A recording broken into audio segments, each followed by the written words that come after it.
So, as I mentioned before we start our pitch competition, we do have a special guest speaker. He's going to talk about the bootstrapping to success.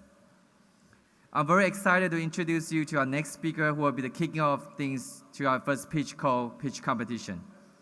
The founder of 25 Ventures, Mr. Eric Rice.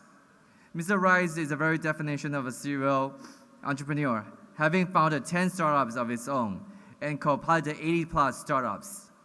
He started 25 Ventures as a startup incubator that takes ideas from scratch and turn it into full-fledged independent companies. Ladies and gentlemen, join me in welcoming now Mr. Eric Rice.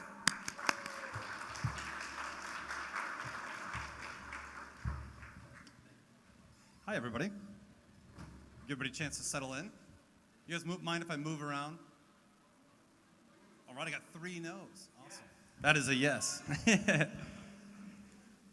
Okay, so show of hands, who's an entrepreneur in this room? Who wants to be an entrepreneur in this room? Who thinks they're an entrepreneur in this room? Well, great. You're meeting the purest of DNA for this type of thing.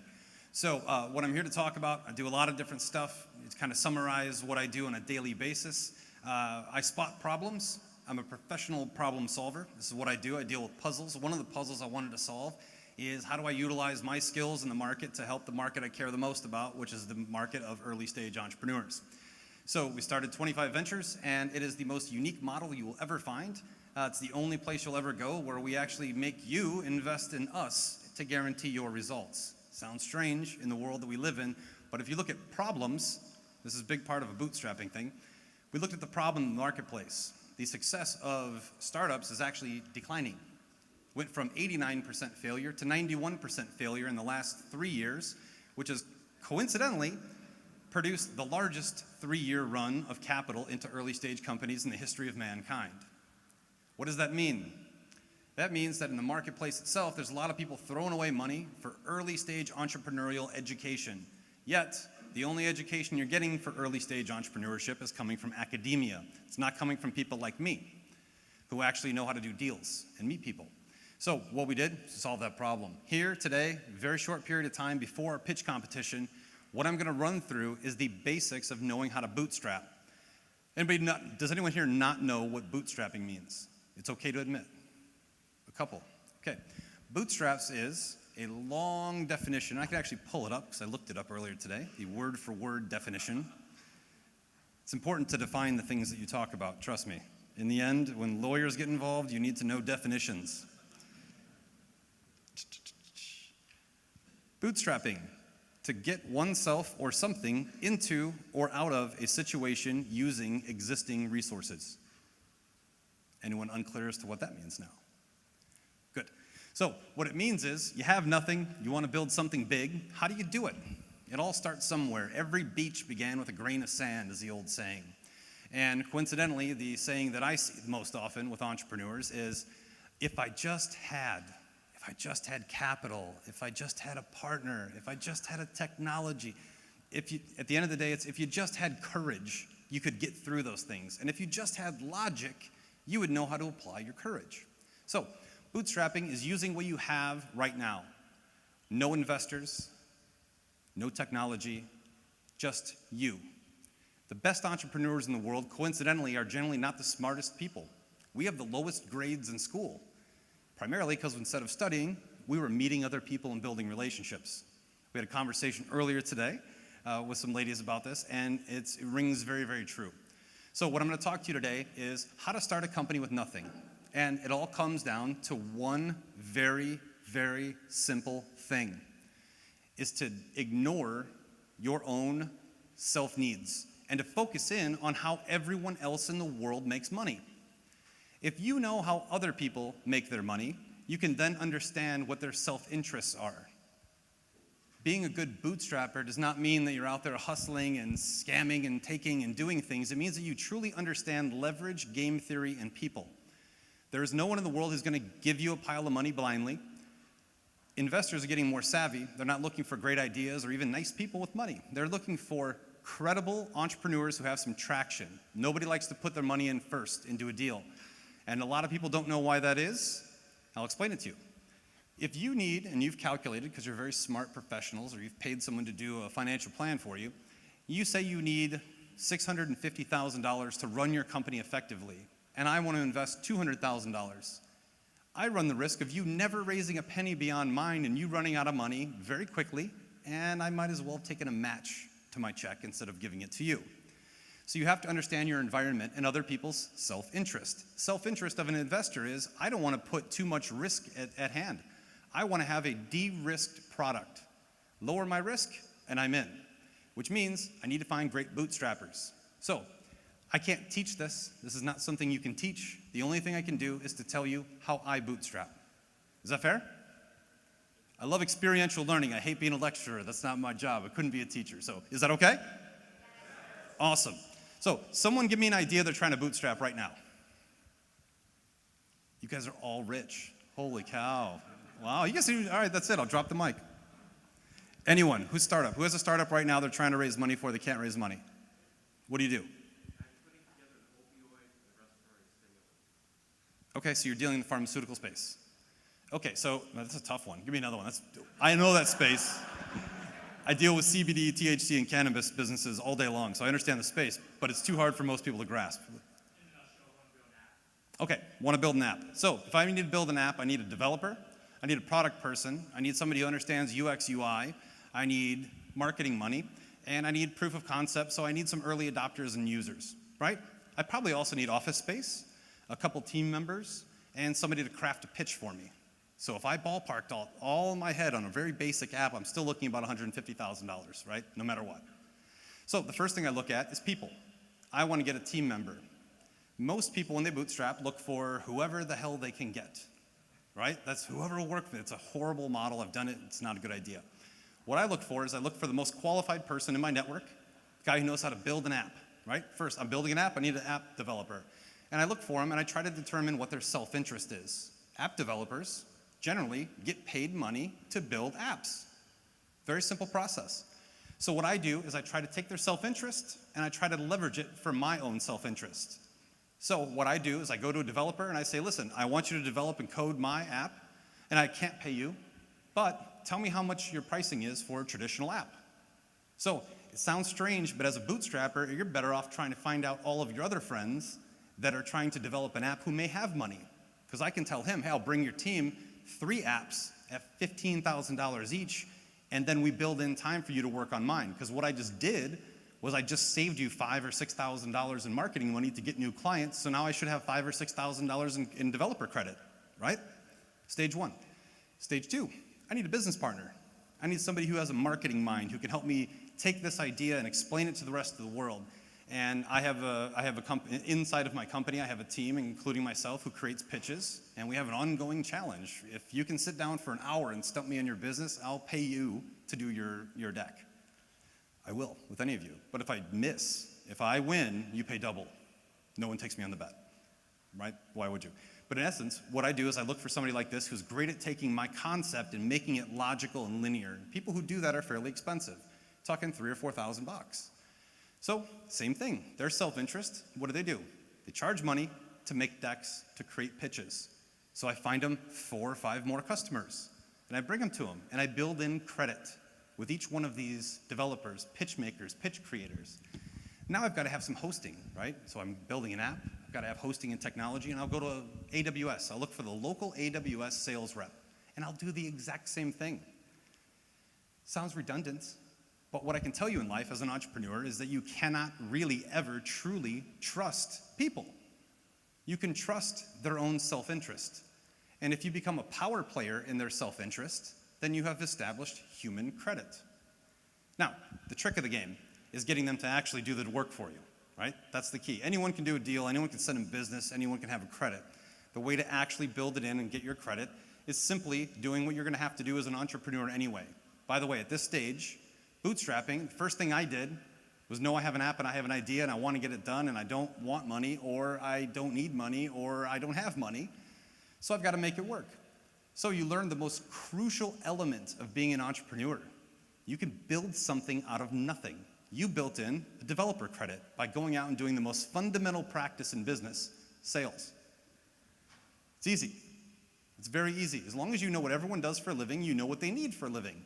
So you go out and help them find those voids, fill their customer cash flow issues, build in credit, and then make sure that the people you're sending to them know that this is your intention. Being a sneaky entrepreneur is a recipe for failure. Being an entrepreneur who discloses what the goal is works every time, because in the end, the best of the best entrepreneurs are the ones with the best reputations, not the most money. The people you see on TV, they're different. They're now celebrities. They're actually not entrepreneurs any longer. Part of their business model is entertainment, which makes them kind of not an entrepreneur. The most powerful entrepreneurs in the world are the ones who have human capital, human relationships, people who trust them. And the only way you build trust as an entrepreneur, I say I'm going to do something, and then I do it. That's it. It's a very simple model, especially in bootstrapping. Bootstrapping to success begins by establishing your ability to cut deals. By the way, bootstrapped companies who create intrinsic value of $500,000 or more without investor capital, raise money 4 times as quickly when they actually go out for market, 4 times as quickly. The average capital raise takes 6 to 9 months. The average for a seed round, 6 to 9 months. You could have a baby in that process, right? You could make and have a baby by the time you raise money. That's why people say, this is my baby. Do you understand that? That's actually where that phrase came from in entrepreneurship, because it took me 9 months to get money to build this business. That's my baby. So to build your baby, if you had a baby, you would not make a baby in a bubble and sit around and just watch her stomach and it's going to come out in 9 months. You've got to have activities to prepare. Part of those are honing your own skills. Because you're in a situation to bootstrap, because you're in a situation where you have to hustle for things, you're putting yourself in a position where you can actually improve the day-to-day skills you need to be a successful company. So you have an idea for an app, building an app. Now we've got an app developer. We've got hosting services. We've got all kinds of referral fees that have come back to us. What have we also done? We've also built in a network of partners that we've done deals with, whether it's finding them a development shop or finding them a customer. We've built in a channel or a network of human beings that we can begin to understand from the most basic entrepreneurial level, their commerce. If you understand how other people's commerce works, you can bootstrap anything. I'm telling you this from my experience. In my career, I've raised, I don't even know the exact number, but I've probably raised close to $100 million. That's a ridiculous number. 3 million of that has been for my own companies. So I've launched, a little bit about me, I've been a co-founder or founder in 14 companies.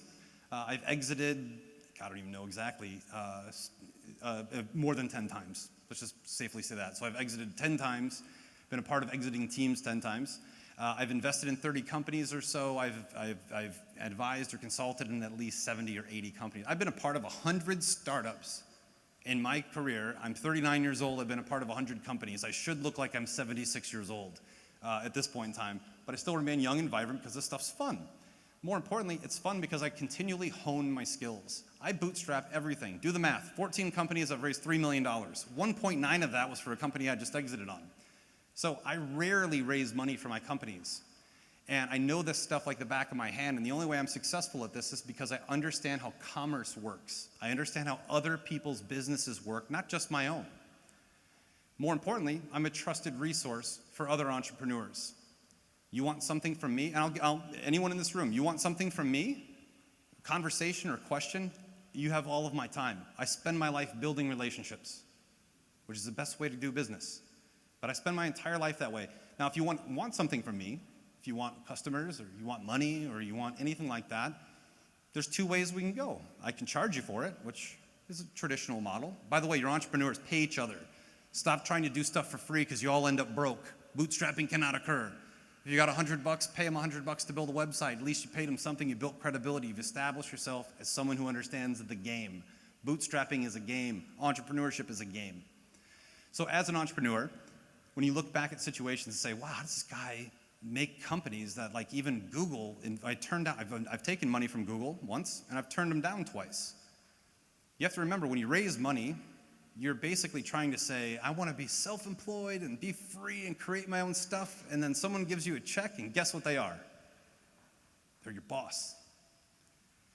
Raising capital should be a last-ditch effort in creating a company.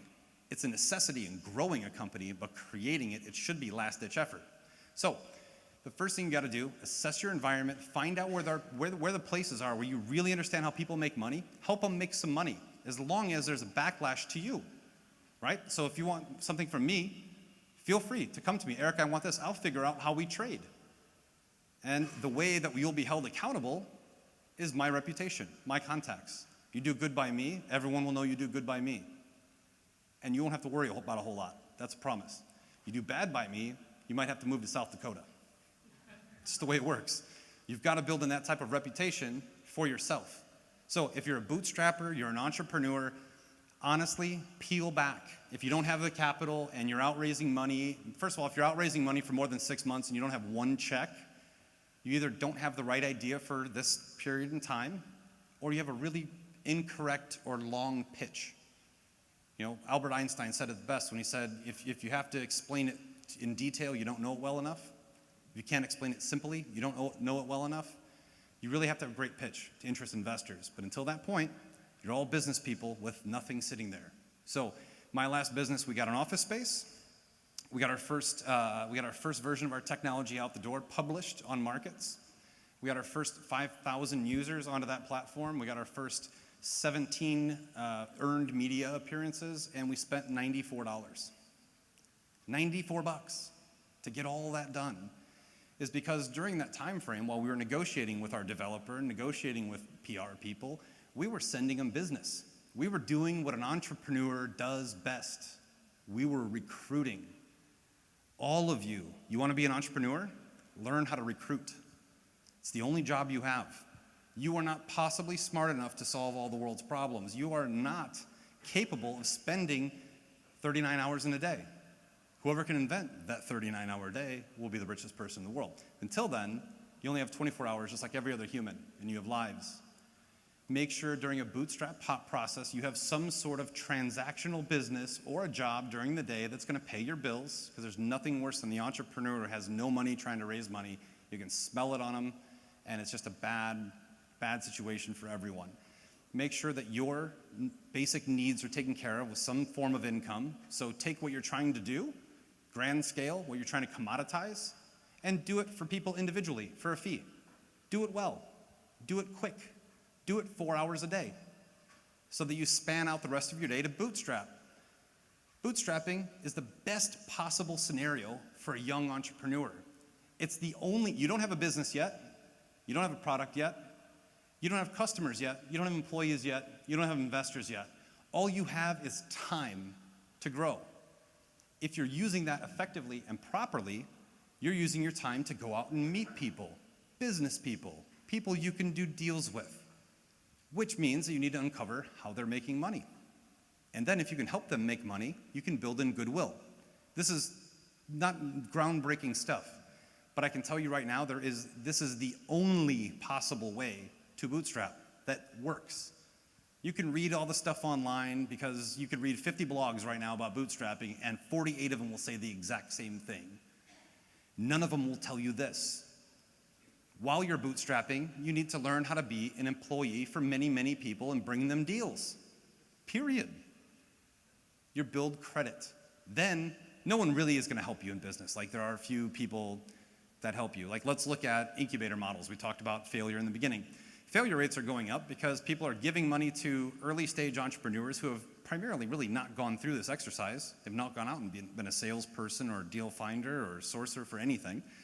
And then they're giving them office space, and then they're giving them resources, and they're giving them all this ammunition to succeed. But at the end of the day, if you're not prepared for that and you haven't exercised it, you don't have credibility, it fails. The model that actually works is when you appreciate money you've earned 1,000 times more than money you've been given. And if you earn your money ahead of time and you earn your deals, you earn your people, more people are more likely to give you money because you don't need it. Bootstrapping is all about positioning yourself to not need capital. It's not about surviving. It's not about trying to game the system. If you're in a bootstrap situation and you want to bootstrap to success, start being successful. in any way, shape, or form. Find your developer other clients. And once you get good at it, you'll be able to go, okay, that's a 3-week project they're gonna make 12 grand on. So 12 grand, they normally pay a salesperson about 25% of that, and there's only 3 weeks of their time being used, so I know 4 weeks from now I can get a $3,000 or $4,000 credit for them to start working on my code. You help them build their business. It's the best practice in the world you'll ever get. By the time you actually get capital, your investors are gonna go, how have you made it this far? You haven't gotten any capital. And when you explain what you've done, they're gonna look at you and go, you're ready, you're qualified. That's the Jedi in you, right? That's the Jedi process, is to go through this and make something out of nothing. We are freaking entrepreneurs, right? Like, everybody clap for everybody in this room, because what we're doing makes this country, it makes the global economy rotate, and you all deserve applause for being here at 5 o'clock on Saturday.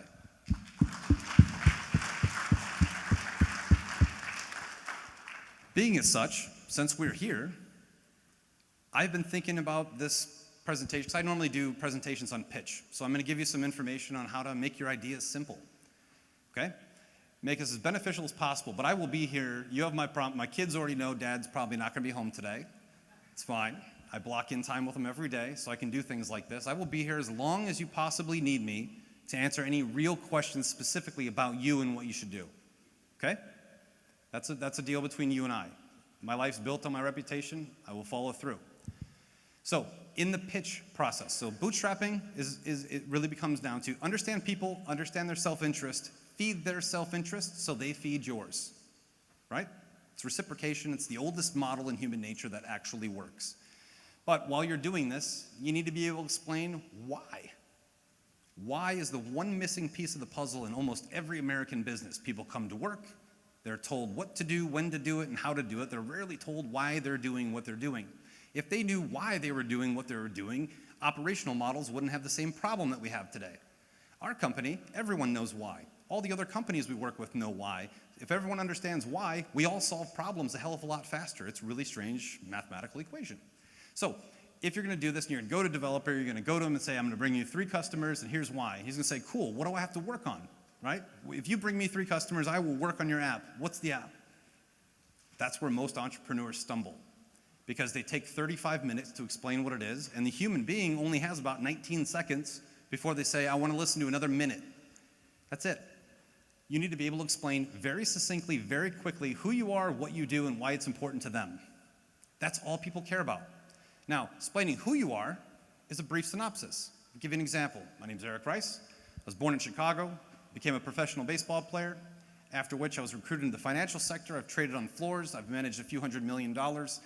Since then, I moved to California, and I've been a part of over 100 startups. I've seen about everything known to man. That's who I am. What do? I solve problems. Here's what I hear primarily, right?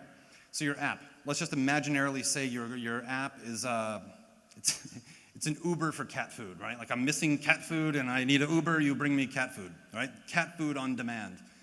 Maybe there's a market for it, maybe there's not. Probably not, right?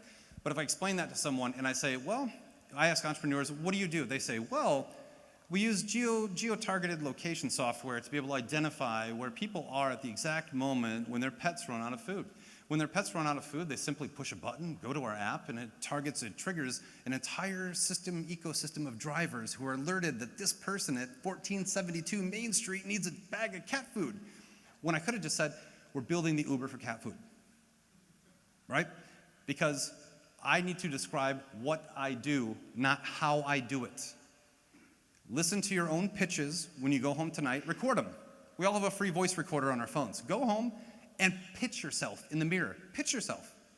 So we're wrapping up here. Pitch yourself on your phone. Listen to what you say when you say, who are you? What do you do? Why is it important to me? If your what you do is not telling the value your end customer receives by working with you, it's just not the right thing, and no one's going to be interested. Get your pitch together. Learn self-interest. Bootstrap the hell out of your company. I wish you all the success in the world. Thank you so much.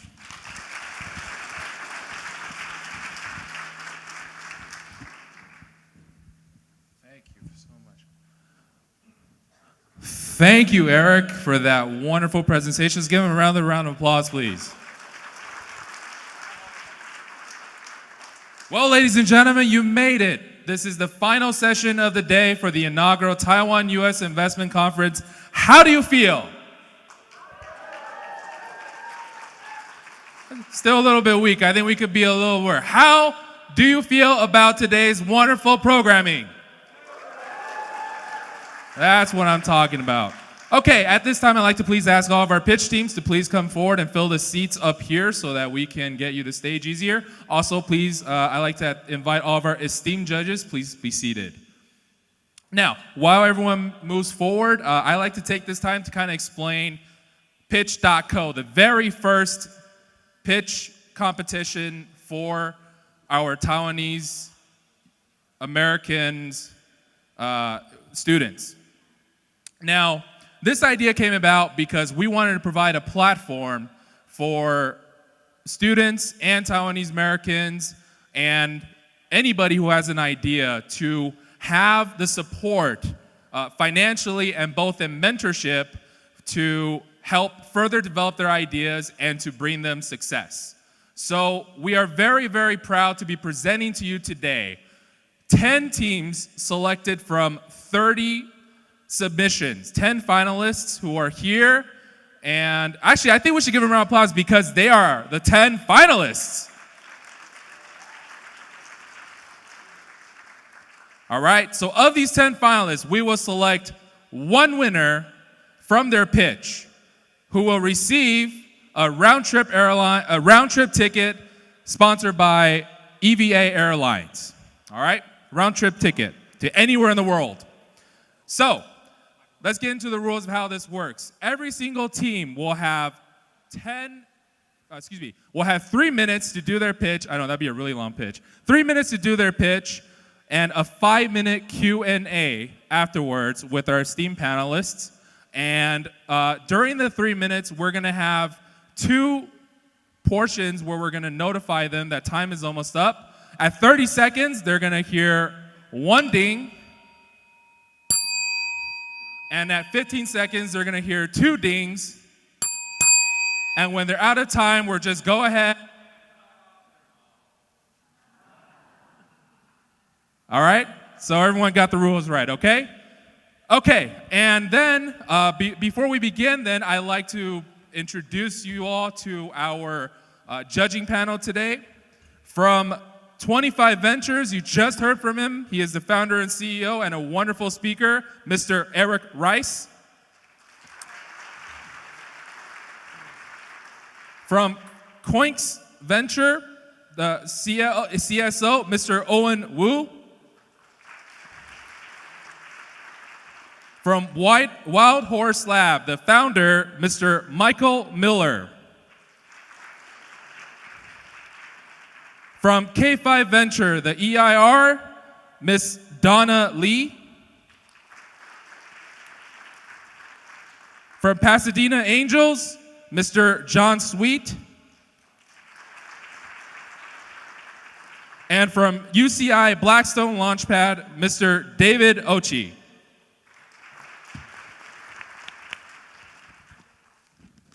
And now, ladies and gentlemen, please join me in welcoming our first pitch team, MedRev Pharma. MedRev Pharma is trying to develop a new opioid. Yeah, go ahead and clap. Absolutely. There you go. So this team is trying to develop a new drug that will safely treat acute chronic pain by minimizing the risk for addiction and respiratory depression leading to death. Leading the pitch is Mr. John Shu. Round of applause, ladies and gentlemen.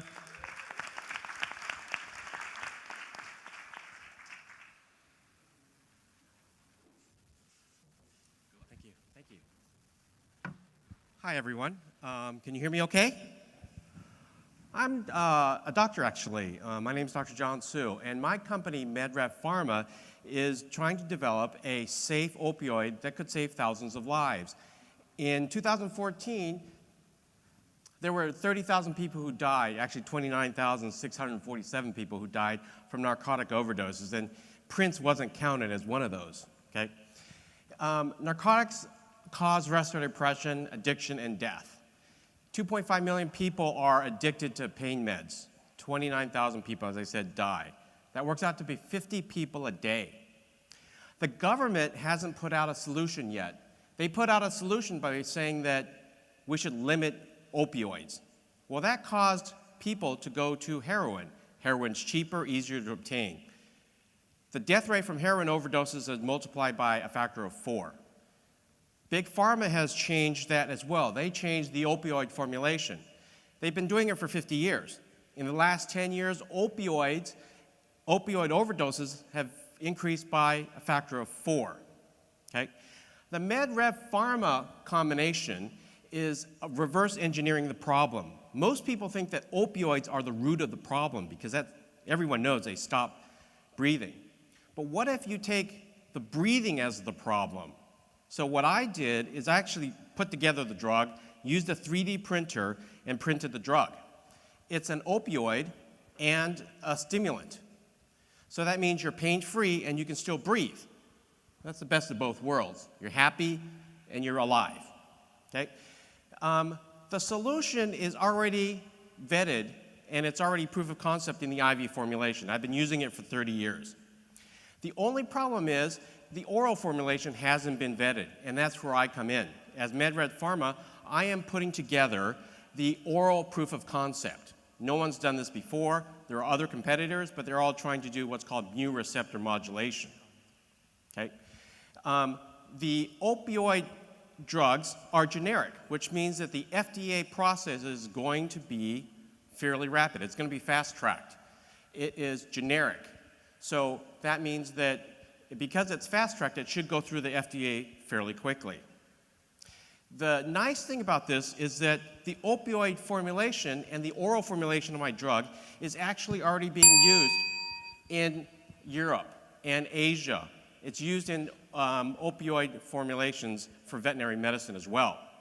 The market, 137 million prescriptions for Vicodin are put out per year. Times $200, my market is 27 million. The patents that I have for this cover just my combination plus 14 others. This is a problem that can be I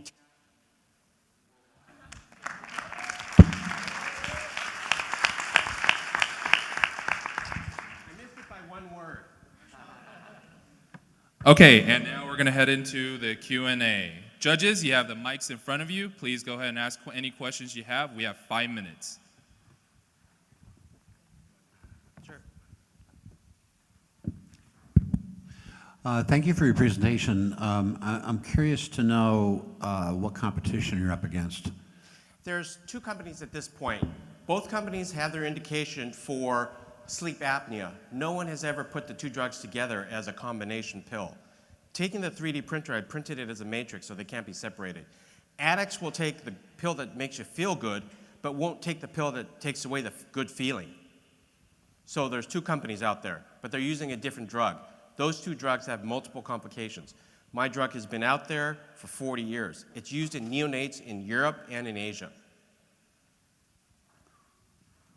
What kind of treatment cost per use? Okay.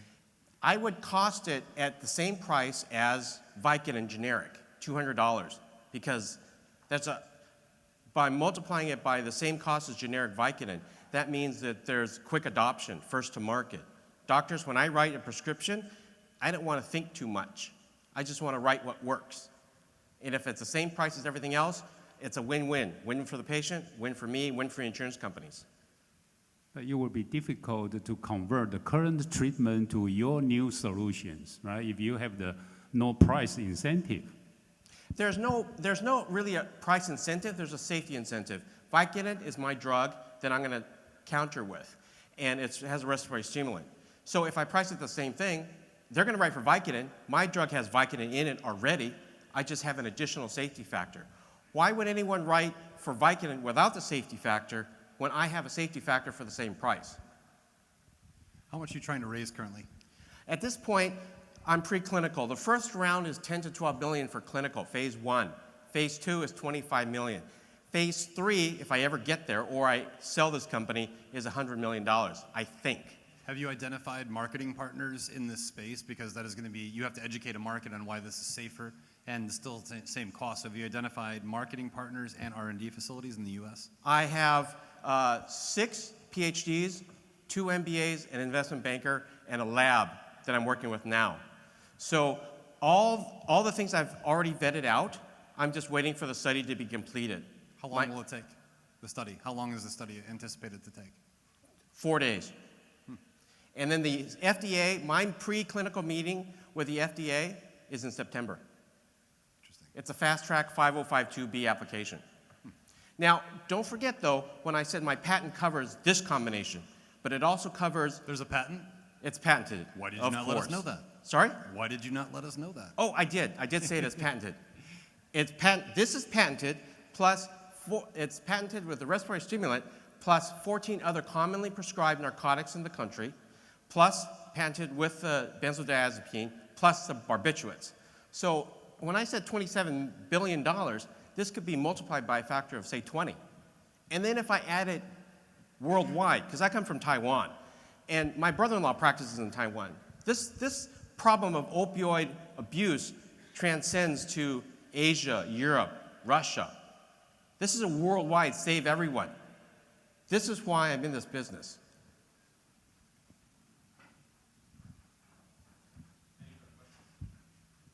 You say you've been using this drug for 40 years. Have you had any patient that, well, what's the longest patient that's been using this drug? It's a good question, because everything is proof of concept IV.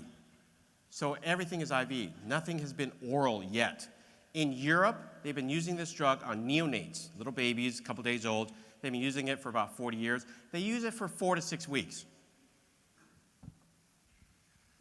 So my understanding, and I'm not in the medical space specifically, but my understanding of a 505(b)(2) is that you're relying on studies that have already been done for other drugs. Why are you then going to have to go through $100 million of clinical trials if you're trying to fast track? That sounds counterintuitive, that you're funding levels of a full clinical trial path, but you describe everything being fast tracked. The fast track is the approval process for me to get a clinical license to do the studies. The $100 million, I have to look at safety studies. They're going to want multi-center trials in several thousand patients. My guess is to say it's $100 million, but realistically, in my gut, I'm thinking 50 to 60 million, but I can't say what the price of inflation is going to be. Thank you, Dr. Su. A question on your funding. Suppose, oh no, great, there goes my mic.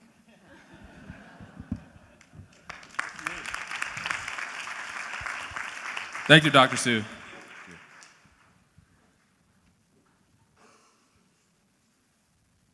All right, please welcome our next group, GW Management. Team members are Wilbur Huang, Stephen Ng, and lead team member Jack Tsai. GW Management is trying to create they're trying to make exercise more convenient and not limited by space and time. Ladies and gentlemen, please welcome GW Management. And time starts now. Good evening, ladies and gentlemen. My name is Jack, and today I will be presenting to you the Gimoto.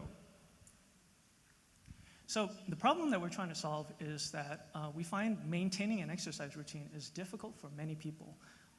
We find that people have busy schedules or they travel frequently, and it doesn't leave them a lot of time to work out. And the other problem we find is that staying motivated for a workout becomes harder over time. So our solution is the Gimoto. It's a portable modular gym that you can carry around to work out anywhere. With the Gimoto, you can rule your time, work out whenever and wherever you want. You can visualize your results by tracking your performance, and you can compete with your friends. You can also customize your workout with modular parts, which allow you to modify your device to fit your needs.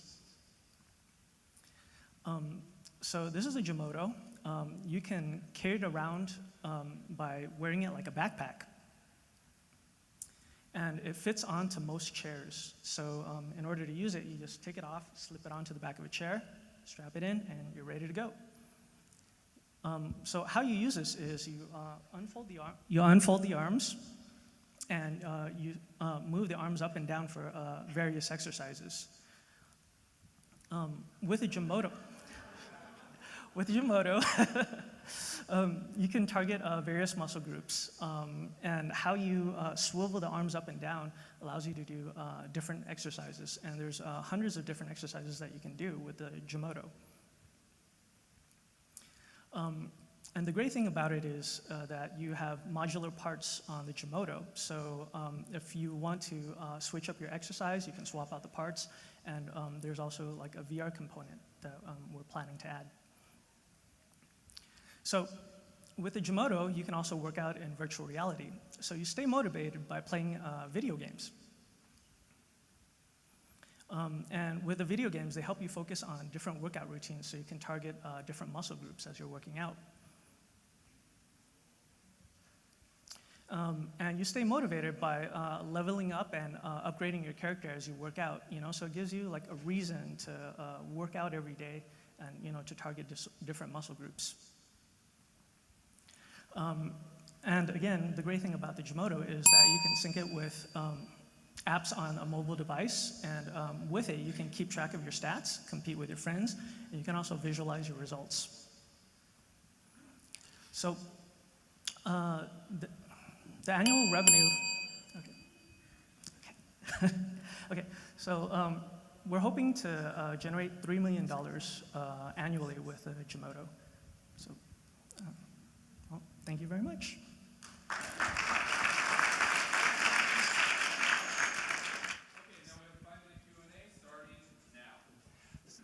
So you're raising how much money, and at what stage is the product? So how far will that money get you in improving your value? We are still on concept stage, so we are trying to look for about $1 million due to the manufacturer on both software and the hardware part. So it's concept stage. It's still in concept stage, yes. How much money are you planning to raise again? About $1 million. About $1 million, and that will get you how far in testing the value proposition with prospective customers? We can pretty sure that the full product will be ready to go for the virtual reality embed and all about the game too. Oh, sure. What are your backgrounds? I'm sorry? All three of your backgrounds. You're building in an exercise machine, which is one business, and a VR game, which is another business, and then VR compatibility between your exercise machine and the VR game. So you need to be a video game person, you need to be a machinery person, you need to understand tech transfer. So what are your backgrounds? Actually, we have a group of enthusiast gamers. We're gonna do open source. So basically, we're gonna do we basically focus on the device itself, and then we're gonna have the other group of people, maybe with the gaming program software background, to develop the video game, like a short video game for such workout device. I love the idea. The best thing I can do is to give you feedback. Yeah. From an investor perspective. You're giving me so many reasons to say no by saying this. Like, eliminate the video game piece and focus in on just the exercise equipment. Like Kevin Harrington's a good friend of mine. He invented the infomercial and all that kind of stuff he would love to see. But I would love to see a prototype when it's done. But other than that, I like the concept. It's just too much for three guys to do at this point in time. Focus in on what you're best at. Thank you so much. Have you done the competitive analysis? Do you know that there are many IoT companies already doing part of this kind of business? Yeah, we actually do a little research on this field, but we figured out that mainly they are focused mostly on cardio exercise, and what we want is bring up the endurance part of training instead of focus on cardio part. Tell us about your advisors and potential strategic alliances. Sorry, would you repeat the question one more time? Sure. Tell us a little bit about your advisors and your potential strategic alliances.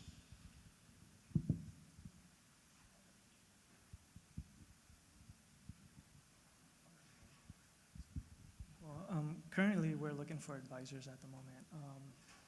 And again, we're a bit inexperienced in this area, so we actually need help. But we have concepts, and I mean, I really believe in my team, and I know that whatever problems we have, we'll be able to work through it. But yeah, like if I guess maybe that's why we like to talk to Mr. Rice, because we're still new to this, but we have dreams, and we'd like to make it come true.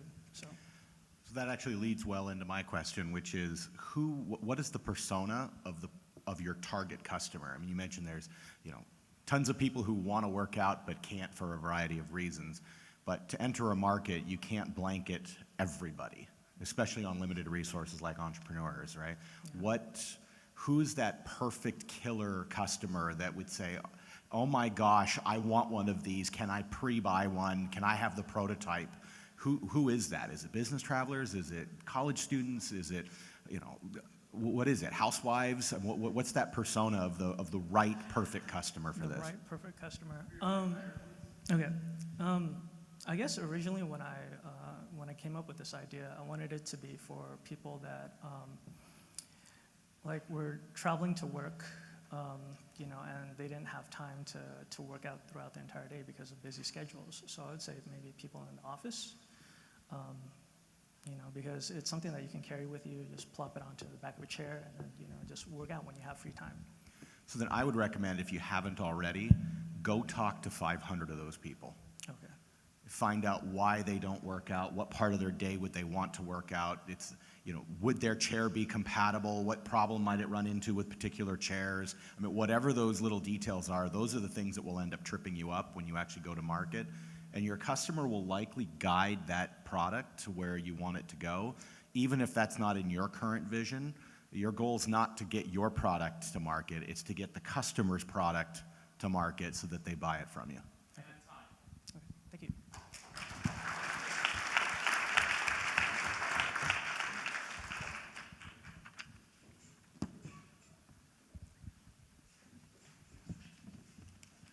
Thank you, Jimoto.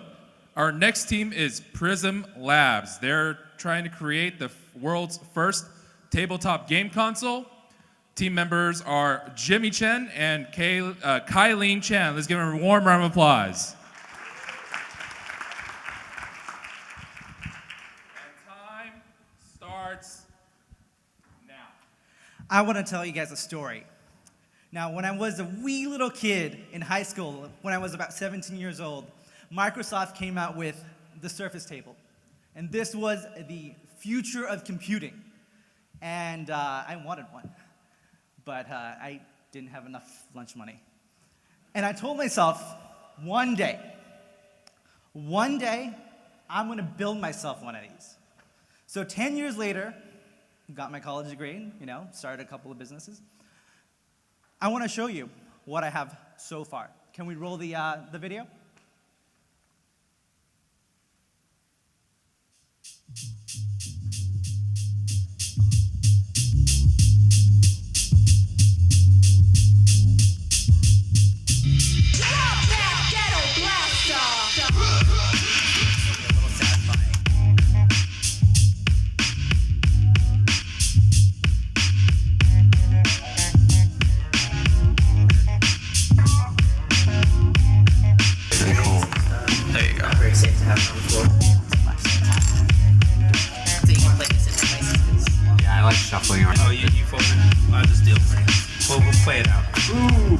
I'm not going to raise anything about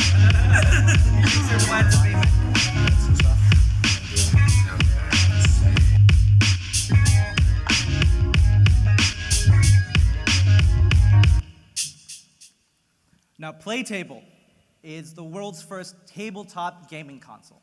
Now, it's the only console that works with physical pieces, cards, dice, and even your mobile phone, and some toys. And we're going to be taking this to market at a price of $299. And that's really where I told myself I'm going to make this affordable for everyone to buy. And with Playtable, we're targeting the hobbyist board and card game enthusiast. There's about 7 million of these people in the United States. And we're going to be going into the market with a blended business model. Initially, profitable hardware sales, toy licensing, as well as digital downloads. Now with Playtable, you can play your favorite card games, board games, Monopoly, toys, and it's even compatible with the 500 million toy-to-life figurines that are out there, the Skylanders and the Amiibos. And as a company, we've raised just about $1 million, And we have already, we're already talking to a couple of great iconic licenses like Mattel, Hasbro, Disney, and Activision. And we need your help going into a Kickstarter in about 3 months. So I really want you guys to make this vision a reality by supporting me when I go to Kickstarter in 3 months and really build a device that's meant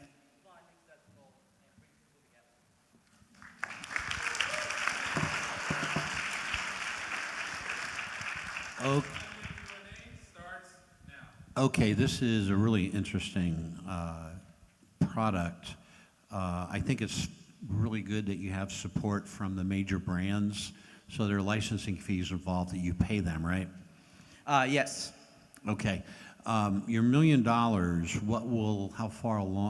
much further will that take your company? So we're going into we're going into a Kickstarter with that $1 million, and it's going to get us to a manufacturable device. So you're ready to manufacture final product versus just beta? Correct. Thank you. What is your current company valuation for this $1 million? And what kind of margin do you have if you sell at $299? We're working on a convertible note with a cap of $7 million. And when you're talking about hardware margins, we're looking at about a 50% margin on the BOM. Can you explain to me at $299 exactly what you're buying? It's basically a screen with a very simple Android device. Our engineering, the way that we've engineered the device, it actually works with the existing LCD screens and manufacturers. When we talk to LG, when we talk to Innolux, all these guys told us, hey, listen, prove to us that there's a market, and we can talk licensing. So eventually, our goal is to get out of hardware if we can. And we believe we can get there with about 400,000 units. What are your, with the brands you're talking to, which 60% of them I know personally, exactly the person you're supposed to talk to. Correct. How far along are you in those conversations? And that's question one, which please answer that to me outside of this. Answer to me in public, why are you using Kickstarter instead of using an influencer model on YouTube, which has proven to be far more successful with way less hectic nature within the company? Have you ever been through a Kickstarter model? Yes, I have. So I've gone through Kickstarters, and as far as influencer models, I'm also familiar with that. That's actually what I did right out of college. I did influencer marketing. So early conversations, Kickstarter, because board games do really well. Like there's board games over the past year have done about $100 million, I believe, on Kickstarter. Electronics do really, really well, and toys really, really do well. So we're all three. I want to drill down into that $299. You said there's about a 50% margin. Does that include the whole distribution chain? No, that's D2C. Do you plan to go into mass market? Eventually through volume, yes. And so what will your price point be at that same point? With enough volume, and if, say for a company, Disney, or sorry, a Vizio or an LG takes over, that price point will stay the same. And what will your margin be at that point then? Because that's where the real money's going to happen. Yeah, so we won't be taking any margin on that because we'll be licensing the technology over to LG, and they'll be making the margins. We'll be making margin on toy licensing as well as digital downloads, and that's really, we want to be the platform. We don't want to be a hardware company because the LCD business is not a pretty business to be a part of. Okay, so then what does that business model look like? So toy licensing with Mattel, Hasbro, and all the other big ones, and then eventually digital downloads, sort of like the App Store. So think of us as like the Netflix or like Steam for board and card games. Good. So to my question would be then, instead of making $299 retail direct to consumer, you're now going to get a licensing fee with the COGS for that licensing going back to Disney or whomever. What do those numbers look like? For us, we're looking at, so for toys, when you license a toy, it's going to be like a $10 to $15 average purchase price. We'll be taking about $1 on the toys, and then digital downloads will be taking a traditional 30% fee. Do you have competition or something close to it? Competition, I mean, so I like to sort of say competition as sort of a competition for time. And thankfully for this, when we sort of put it in the perspective of all the consoles that are coming out, this is the only console that brings people together. You can actually sit around a table and play and not glue a screen to your face. How do you justify your $7 million valuation?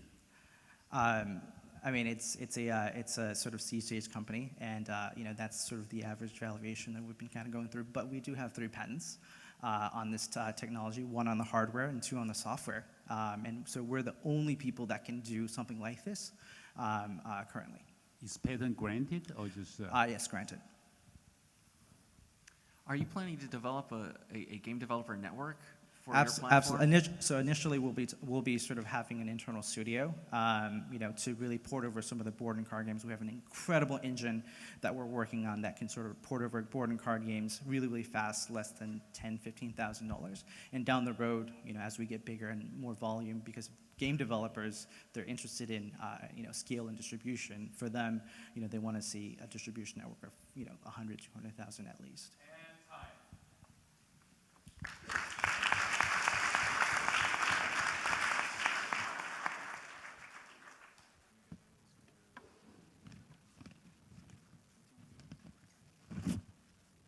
Thank you, Prism Labs. Our next team is Papa Code, and they aim to build educational board games for children's programming education. Please welcome team member Mr. Peter Lee.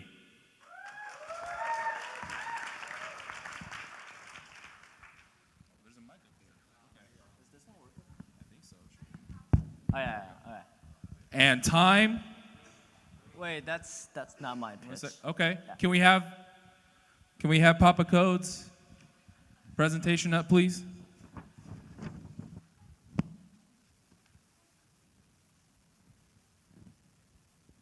All right.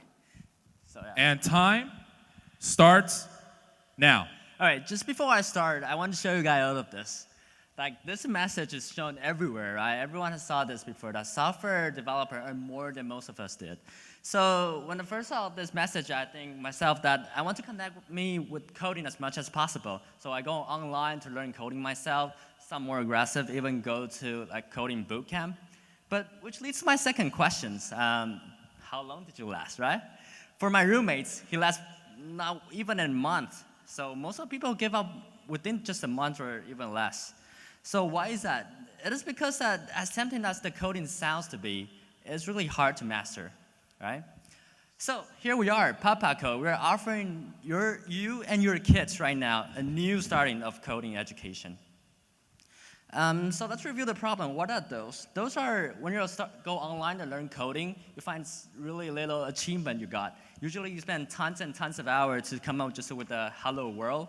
And secondly, you come up with the useless calculator that you're never gonna use anymore.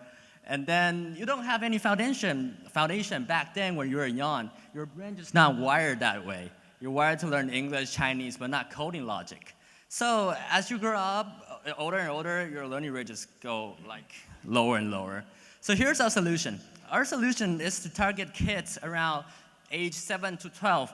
We designed a whole new board game that's intuitive, that's embedded all kind of a coding logic inside of it. So if kids want to win the game, you have to immersively learn those coding logic. So by playing the game, you're not only laying solid foundation in the kids, you're also increasing family bonds between them.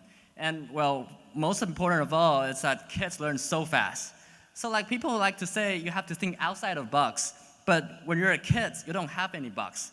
As the responsibility of the parents, you're literally giving them the box, but you just have to give it the right way. That's the right coding logic. So our initial market is not here, well, surprisingly, it's the Asian market. The reason why is because I would figure out that more than 70% and even more than 90% of middle class family back there in China and Taiwan, our family are more than willing to pay $70 a month to just give their kids extra education outside of the campus. And by doing a little calculation, we figure out there's more than, well, nearly 200 million families that are willing to pay right now for their education. So like all the major press right there has already covered us, which means a great success. And now we have already cooperated with 20 and more schools there in Taiwan to just use our product as their teaching aids. So with a little shift from traditional Chinese to simplified Chinese, we're able to scale up market 25 times from Taiwan to China. So what more are you waiting for? Like, we're the only one on the market, the first one on the market. Yeah, thanks. Okay, Do you have a product? 5-minute Q&A starts now. You have a product on the market right now? Yeah, sorry, I forgot to mention that. We just launched a Kickstarter campaign, Fly in V, that's a Kickstarter in Taiwan, just yesterday, and we have already reached 60% of the goal within 24 hours. So you have a game. You have a game right now, a board game right now. Yeah, which is yeah. just coding logic. Okay. Yeah. Have you tested it with any users? Yeah. What evidence do you have that they're actually going to want to play the game? Exactly. So remember all those 20 schools that I introduced? Those are schools that we already went into them and play with all the kids.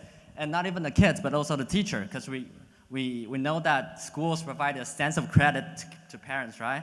So we mentioned that why don't we just go into a school first and that a teacher introduce our product to the parents so that they're gonna buy it more.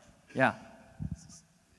Did the kids ask their parents or their teachers, when can I play the game at home? What evidence do you have that they did it because they enjoyed it as opposed to? Actually, they did. I didn't put those photos out, but children does enjoy it.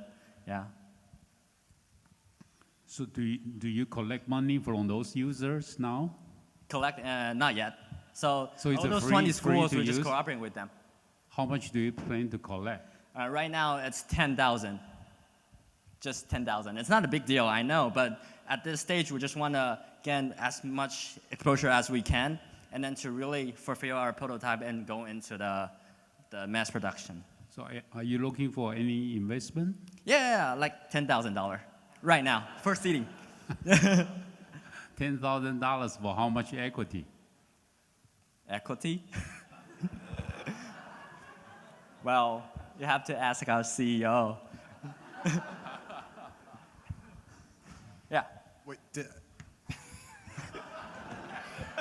you're raising $10,000? Did you not attend my workshop previous to this? Where Yeah, I know. I met you last time, right? I know it's not a big deal, but right now it's our plan. So we're not even into the pre-A or something. We're now just the crowdfunding. So the crowdfunding, the goal that we set is $10,000. And I get it. It's exposure for your crowdfunding campaign. Totally get it. But where did you get the stats from that Asian companies are willing to spend $70 a month on board games?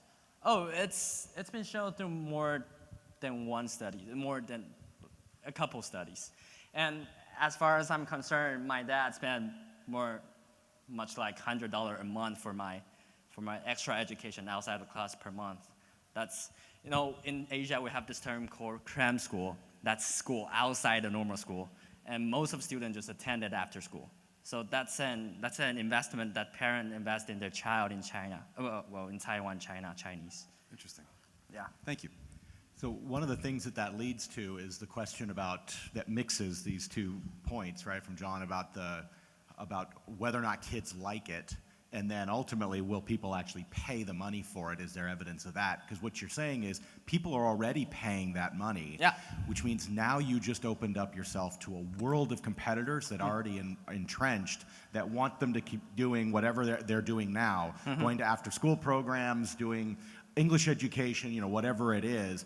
You're now having to yank that money away from them and get it into yours, which the only way I see you being able to effectively do that without way more than $10,000 is if the kids are drooling over this and kicking and screaming to play it. So I would encourage you to quantify that. Say we did video tests with 900 kids in 20 schools, and we discovered that the number of parents who had a request within 7 days, at home, can I play this? Where is that game? Was X%. That is the data that's going to convince somebody to get out their Visa card and swipe it and give you $10,000. All right. So we do have some testimony, but so the testimony that I'm offering right now is the number of schools, because I think that might be as well just enough, but obvious no. But what I want to try to say is that the willingness that parents are willing to pay for the dollar is just really high there in Asia, right? It's right that those parents can send their students to those cram schools or other schools to enhance their skills. But what we're trying to offer is an option, it's a beginning, that they're willing to pay $100 a month, remember? But our product is just selling for $30. for 5 years. Well, let's say 7 to 12 years old, right? For 5 years, for only $30. So why not invest it? It's a really high return. What? That's a one-time fee? Yeah, it's a product. And time. Yeah. Yeah. So, thanks, guys. Thank you, Papa Code. Our next team wants to create animated videos by kids for kids from Storytime Studios. Please welcome Robin Johnson and Max Woon.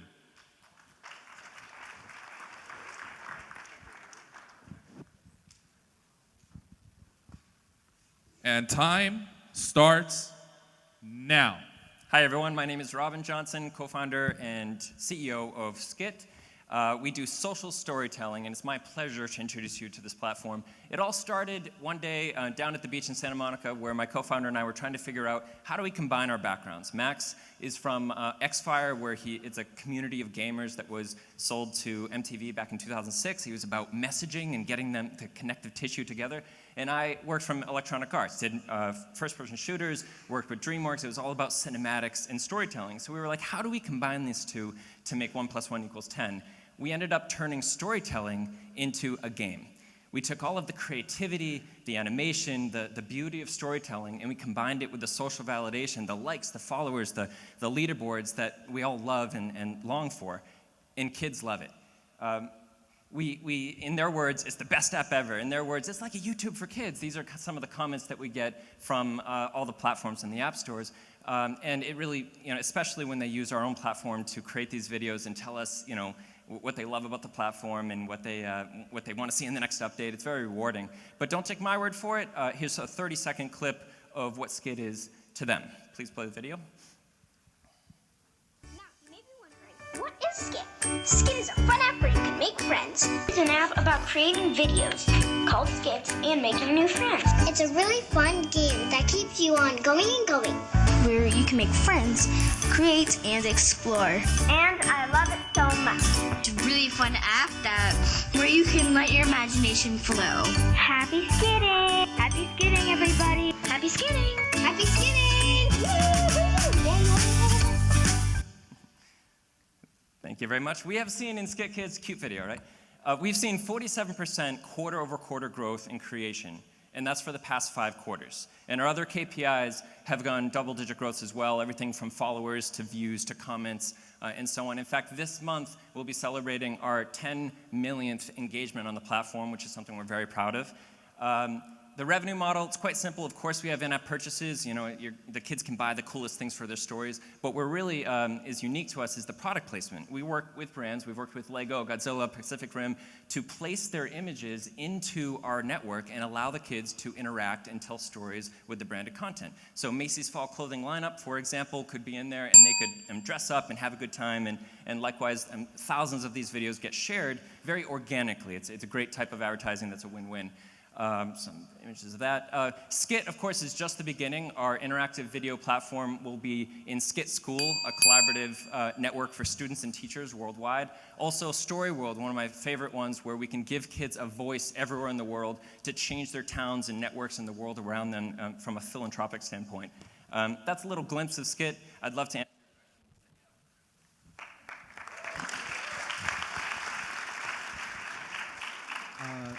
Okay, and our 5-minute Q&A starts now. Okay, I'll make this quick. This is a great sales presentation. It's not a business proposal for an investor. There are no numbers. There's no scaling. There's no, we don't know how much you need. What is it for? Investors, one of the previous speakers in the session nailed it. He said, investors are, numbers people. You gave us nothing. So I think that would be a great follow-on to this as long as you shorten this part of it. Thank you for the feedback. So what are you looking for from investor? We're raising our Series Seed right now. It's a $1 million Series Seed at a, I'll have to double check the valuation, but at a, modest valuation. You don't know your valuation now that you are raising? I don't want to misspeak in a public venue. That would be a bad thing to do. But it's somewhere between. I will be happy to get back to you on that. How much are you collecting from each user? Right now, we're pre-launch. We're out there collecting data, and so all of our metrics are looking awesome. We're going to partner with a distribution partner for growth in the fall, and we're lining this raise up for that event. So how much revenue do you have now? Oh, we have no revenue right now. We're all pre-revenue. So they don't have to pay to use now? Yeah, with Skit, it's a very social app. Kids get into the app, they play it, they create videos, they get hooked from followers and build friends lists, and then the point of monetization is both from in-app purchases, where they can get the coolest effects for their stories, but also from product placements, from working with brands to go through their advertising. How long have you launched this product? The Skit has been, Pre-launch. Pre-launch for about 11 months now. We've been refining and getting feedback and working on our KPIs. That's a pretty long time that you have not collected money for 11 months. It's got to be right. Before we launch, we got to make sure that every KPI is rock solid. Otherwise, it doesn't matter. I totally get it. Totally get it. Love the entire idea of the app. I think it's fantastic. It's pretty normal. 11 months for something that it's cinematic mixed with gaming and social. It's a pretty difficult intertwining of technology. But what are you and your partners' backgrounds? You're raising $1 million to partner with, meaning hire a distribution partner? You said you're preparing for that event? Yes, we want to make sure that the platform is rock solid, so that the $1 million is all about growth. It's all about some of it in marketing, some of it in partnerships, some of it in biz dev, obviously. Of course, there's some, maybe 25% in platform development, because you're always going to need to maintain it and run it. But the lion's share of the work, as far as making the platform, making it something that kids love, is Where are you hosting it right now, currently? Amazon, all Amazon services. Good. Do you have a deal with the AWS guys for? We certainly do. Good. So in that process, also, do either one of you or your partner, are you biz dev guys by nature? We have learned that skill quite a bit, but we're both from a programming and product background, but we've picked up a lot of biz dev along the way.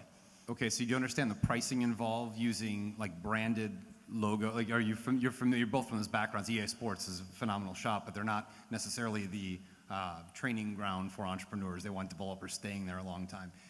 In this scenario right now, if I give you some advice at all, the numbers I think obviously make sense to put in there, but I think it's really important to map out an actual go-to-market strategy so that's easy for me to understand, because I'm an LA-based entrepreneur. I haven't heard of you guys yet, which I'm sad about, because I think what you're doing is fantastic. My kids will play this shit all day long.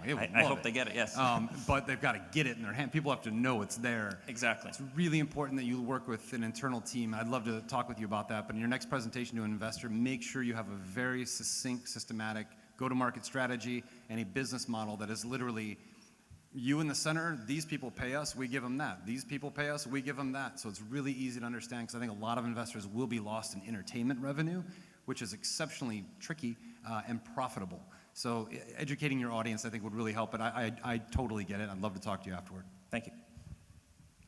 One comment I'll add on to what he's saying is the kid market is, in and of itself, has a number of challenges when it comes to apps and the what they can and can't do. But I would actually challenge you to think hard about the challenge you might run into with brands being concerned. Brands like the ones you put up are storytelling brands, right? The Lego Movie wants to have the storytelling ability, and when you unleash that storytelling capability to hundreds of thousands or millions of kids, the plot of the story and what those characters represent, especially if it goes viral, gets derided. I can make a whole skit that is destroying the Lego Movie characters using other characters or something, right? And what you've got now is negative storytelling and negative branding being associated, and it will not take more than one of those before every major brand will yank their license out underneath you. You are right and on. Time. And I'd love to answer that after the meeting. Thank you, everyone. Good job.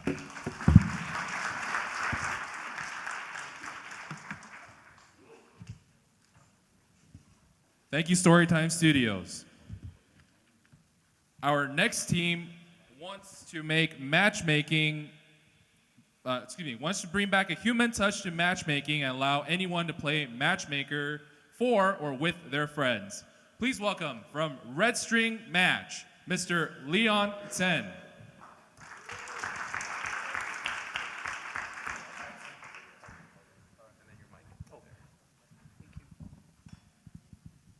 And time starts now. Hello, everyone. My name is Leon. I'm the founder and CEO of Reststream. So, online dating today is problematic. I mean, one third of the people never actually went on dates with people they meet online.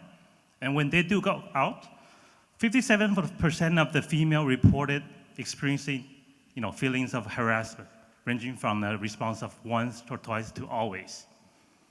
And even when there's a match, 87% of the relationship don't last for more than 1 month. This is horrible, right? And I'm sure some of you might have heard other horrible stories about dating total strangers or people with fake profile or even hookers. So what's the problem here today, right? In online dating, there's really little or no trust, which is the barrier to real connections. What we're trying to do is to bring back this trust and then also enable everyone, regardless of their relationship status, to strengthen this trust, and then also which in turn generate more trusted matches for the singles.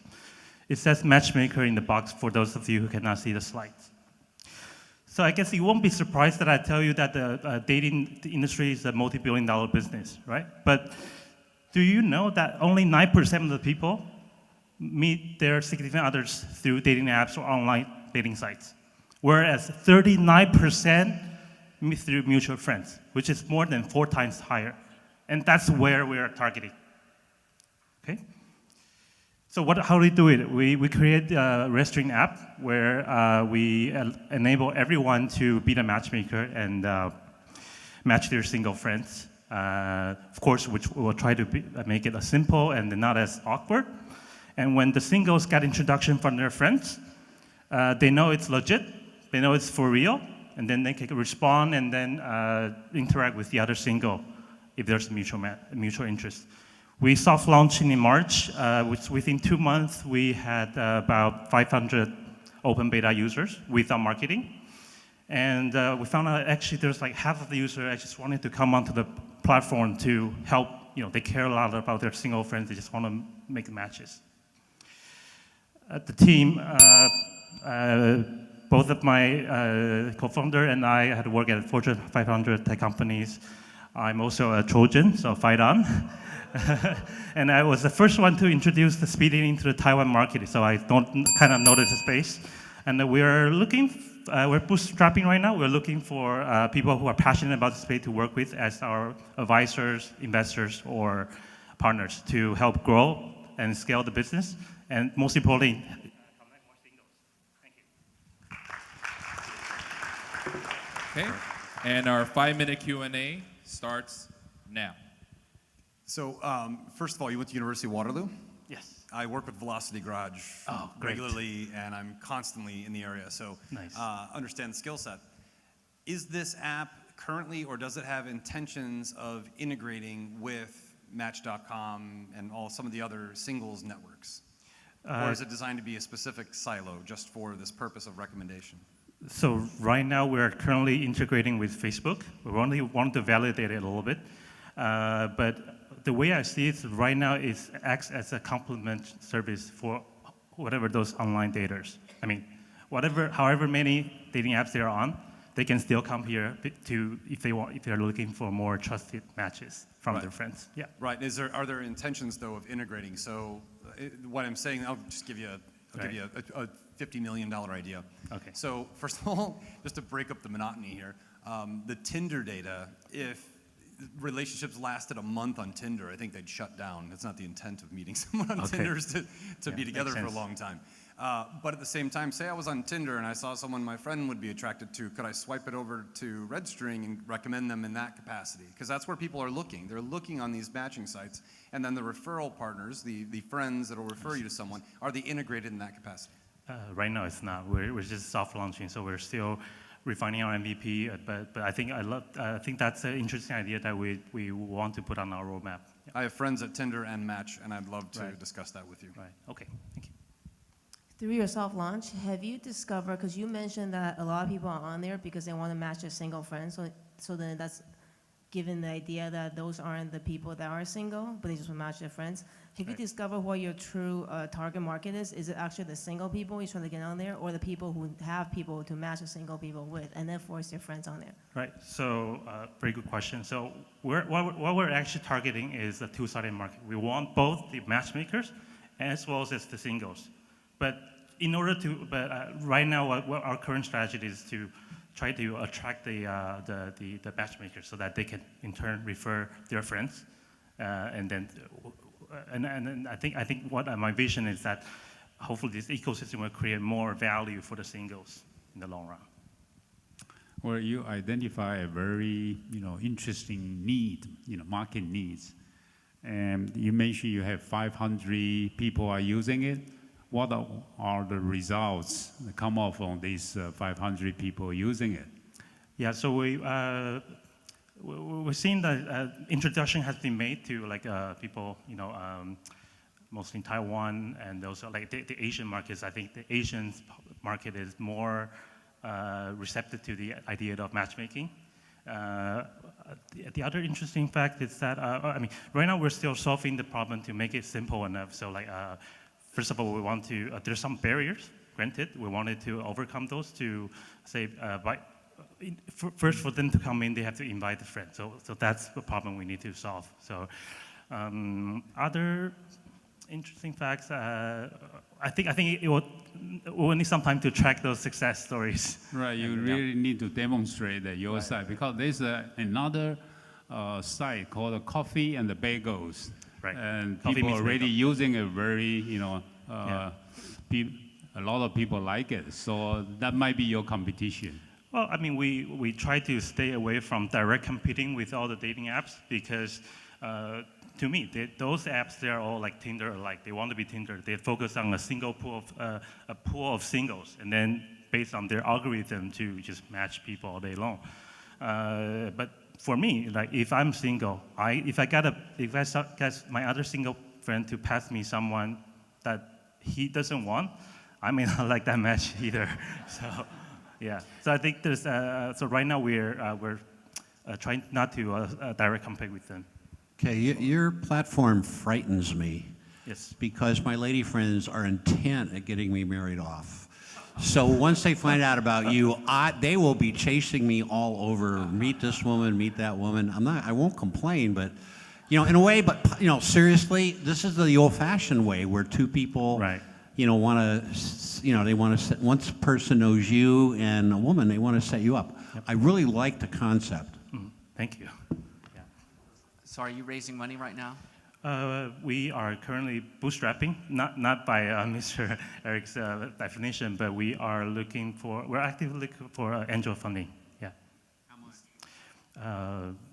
Angel or seed to maybe like 200K. So what will you achieve with 200K? And time. I'll let you answer that question afterwards. Thank you. Thank you, everyone. Thank you, Red String Match.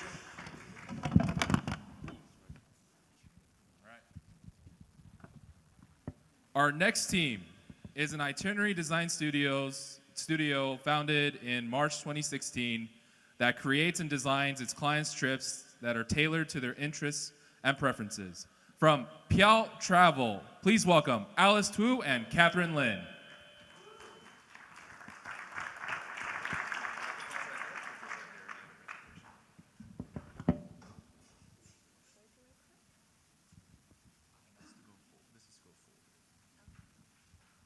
And time starts now.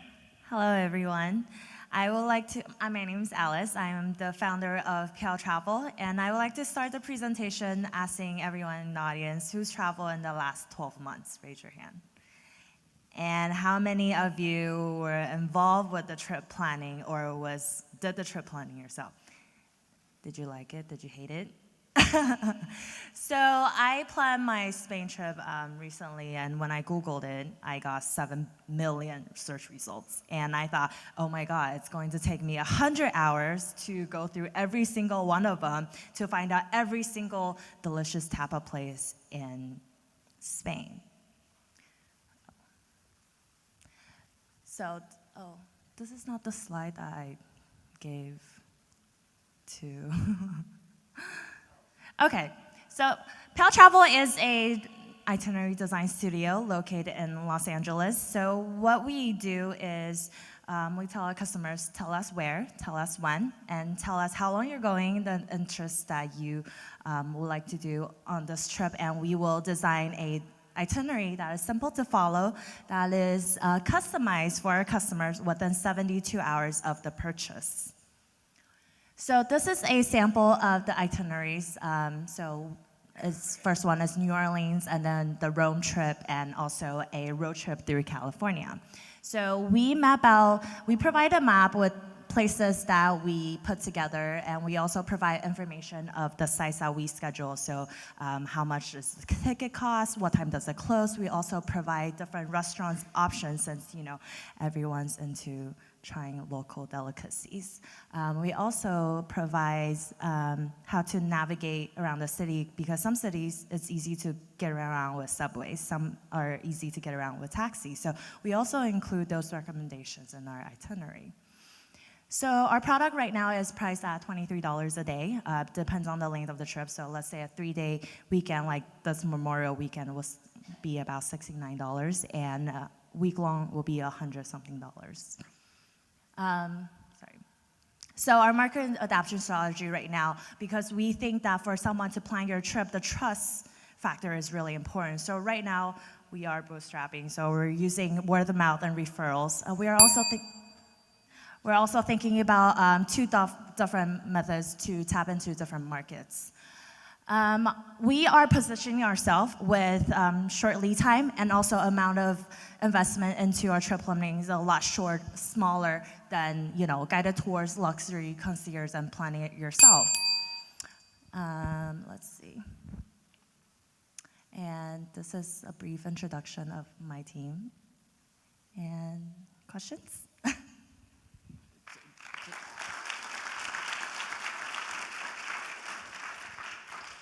All right, and our 5-minute Q&A starts now. So can you clarify, so it sounds to me that this is a travel agency with a great platform for communicating with your customers. And so I loved the interface you showed us. Is it real? Is it working? And are you a travel agency? Is that what you want? We would like to position ourselves, because I think when people think about travel agency, they think about cookie cutter itineraries, or different vendors that's affiliated. Oh, we're gonna take you here to go shopping, or we're gonna have you use a certain type of different vendors to get a kickback. We are not affiliated with any of them, and what we really want is to take the personalization back to the people, back to the people's interests, versus trying to make money off of the kickbacks and things like that. And I think the travel agency also is something, when we think about it, it's like, oh, I'm gonna go to all the same places with 20, 10, or 15 different people, versus this one is just for you. Either you're going with your significant others or with your family. So you're a concierge of sorts, and you plan custom trips? Yes. Okay. So let me know how it works. So I go to the site, I say I'm going to go to Denver, Colorado for 3 days. What do I get spit back to me from the site? So you will get, let's say, of course, list of activities that you will do. So I will say day 1, do this in the morning. How are you determining that? So when you go on the site and select the trip, there's a short survey that you fill in, basically saying, give us a little bit more detail of your trip and your interests, different kind of questionnaires that help us trigger to figure out what kind of things that you would be interested in doing. Are you conducting Wizard of Oz beta is? Are you conducting a Wizard of Oz? So they fill out the survey, and then you and your team manually figure it out and send it, that's why it's 72 hours to get back to them? Yes. So. Good. So what we're doing is really putting the people factor. Have someone that plans it just for you, versus, TripAdvisors or travel agency. Everything is already preset. So either I take it or not. If I don't take it, then I have to do intensive research into putting the things in my trip to tailor to my needs. Totally see a need for this in the market. So my next question probably will take a lot of other people's questions out of the Expedia and TripAdvisor are very scalable models. They may not be the best results, but what are your plans for creating scalability with this information? That's a very good question. So as we build our customer base and also, planning different destinations, we are also creating database. So as we scale larger, of course, we are going to go into our database first and determine what kind of interest or what kind of customer profile they fit into, and then look at the destinations that we have. And then we want to basically, I know the panel we had earlier about big data. So we want to use data with the people's touch to put something together for that scalability. I'll give you some free advice because I'm working on this with one of our other companies. Don't worry about big data, worry about smart data right now. Smart data, yes. Use single sign-on, let them go through Facebook. Facebook will tell you exactly what you need to know about their preferences and align them automatically. It's not that hard to do. It just takes 4 months of I work. was actually thinking have them provide, let's say, Instagram account or, use the social media so we can get a glance through their lives to really see what kind of things that they like. Because I would say some of the times that people don't really know exactly what they like until they see it. I think what he's getting at, though, is you can automate that and make it even easier for the wizard behind the curtain to have that. So they're not scrolling through. They've been fed from the social media tools to do that. That's a great in-house differentiator between you and anybody that can say, hey, I do custom itineraries for you. My question for you would be, who's that target market? I mentioned it before, a persona. Is it the business traveler? Is it the family traveler on a 3-day weekend? Is it a week-long trip to Spain?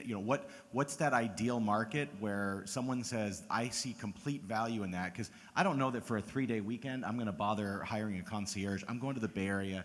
I'm just going to go do something. I don't know. It doesn't even matter. Well, right? so our initial target is for, I would say, professionals that work 60 to 80 hours that just want to get out of their job. They have the money, they have the time, but they just simply don't want to go through the whole process of picking out places to go, where to go eat at, how to navigate, and things like that. But as we spoken to more customers and realized a lot of people with the price that we are priced at, a lot of people say, you know what? I don't even want to do it. I'm not working 60 or 80 hours, but I just, with me knowing your travel experience and me knowing you personally, I'd rather just pay that fee and just have you do the planning for us. And time. Thank you. Thank you, PL Travel. Our next team wants to build an app that allows you to test yourself in the privacy of your home for minor illnesses, and if a result is positive, the app will directly allow you to consult with the doctor. From Test Plus, please welcome Jess Yelanemi.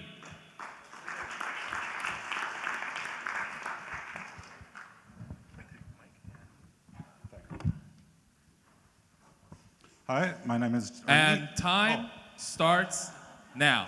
Ni hao. My name is Jess. I'm the CEO of Test Plus. Here's our mission statement. Here's the problem. How many people have ever had strep throat?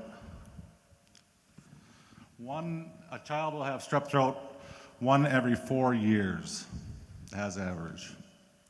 And what are some of the problems? Well, they miss work, they miss school, and for a non-positive result, they end up going to the doctor, and then it's a waste of time. So here's the solution.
here's the team. I have an international business degree and 15 years of construction management experience. Edward Varley has worked in Silicon Valley and has closed deals with Google and has worked for Intuit. Sarah Carpenter is a mother of two and works with Ernst & Young. And Michael Duran is the CTO, and he is a chief architect. He has an architecture degree, and then he switched to programming. Here's our rollout plan. We plan on building in LA, and then building in Berlin, Germany, and then we're looking for the next stop after that. I'm ready for questions. Thank you. And our 5-minute Q&A starts now. Where are you in terms of product right now? Well, I am in LA to work with Michael Duran and develop tailor the app to Los Angeles. So we have no product right now, right? No, well, we have the products designed, and we have the design. The entire design is ready, and we have the product line. Are the test strips yours, or are you licensing those from someone else? It's Test Plus branding. But are yeah. is the test strip technology yours, or I mean I know. No. License them out of Canada. It's well, we have a supplier in China, and we have Test Plus branding for it. And what does it test for? What illnesses does the strip actually detect? Strep throat, STIs, pregnancy. I did a pregnancy and ovulation test for my thesis. On yourself? No, I'm just kidding. Thank you. Thank you. That'd be a great test strip. Yeah. So now you're building the app. So you have the test strips, the results, what you can detect. Do you have case studies to prove that the test strips are accurate so that the app is reading it and relaying the communication? Yeah, well, they're 99%, and I actually have a test strip here, and so the positive result, the app will pick up with the camera a positive result, and then they will be able to connect with the doctor. So the user can see the result is positive or negative. So that's what I was having trouble locking on, is what's the user experience? So you just held up a piece of plastic. I guess I would pop that open and stick it in my mouth or wherever I'm testing. For strep throat, it's a swab of the throat. Okay. And for other stuff, it's urine, through urine. And this is a proven diagnostic system that somebody else has. You're just going to wrap it up in an interesting way. That's correct. Okay. So the user experience is I take a sample of the area, and then what happens? I stick it in I take a picture of it with a phone? You open the Test Plus app, and then the app leads the user through the process. And then I discard it, and the app's guiding me through my healthcare process at that point. And at the end of it, yeah, you automatically get a prescription from a doctor. Okay, my question here is how you gain acceptance from the medical community, the healthcare providers. My doctor, if he doesn't know about it, it doesn't exist in his mind. We've been featured by GE Healthcare. We are planning on working with Bayer in August in Berlin, Germany. And yeah. And is your app integrated with insurance policies? That's one of the reasons I'm in LA, is to develop that. In universal healthcare systems, it's much easier because there is no insurance. So I'm here to make sure that gets through. Wait, so it provides a prescription at the end from the doctor? Yeah, the doctor is allowed to prescribe a prescription. Okay, so so I own a telemedicine company, and the biggest hurdle we had to go through was getting doctors licensed in every state that someone is there. Do you have a doctor's network of pre-licensed physicians that can legally issue a prescription? Not yet. That's what we're working on here. Gotcha. In other Europe, we have. So what are you looking for from investors? I am seeking 5 million. 5 million? Yes, and we're going to be building towards a final series of 40 million euros in December. And the 5 million, what's the pre-money valuation? I have never had it valued. So if I may, you showed a picture of the team. what is special about that team that makes them the right choice to lead a company like this? Sarah Carpenter is a mother of two, and she has we have a construction background, and in construction, you have to see all the way through, and nothing happens immediately. You have to forecast and make sure everything's done quality, and so that's why I've searched out for the best and people that I've worked with before. Who are your advisors from the medical industry? I have an uncle who's a doctor, and I also have a doctor in Berlin.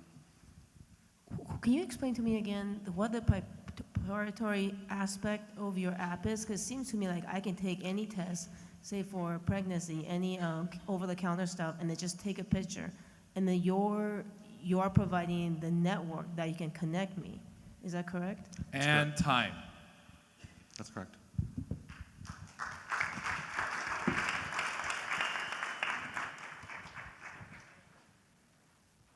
Thank you, Test Plus.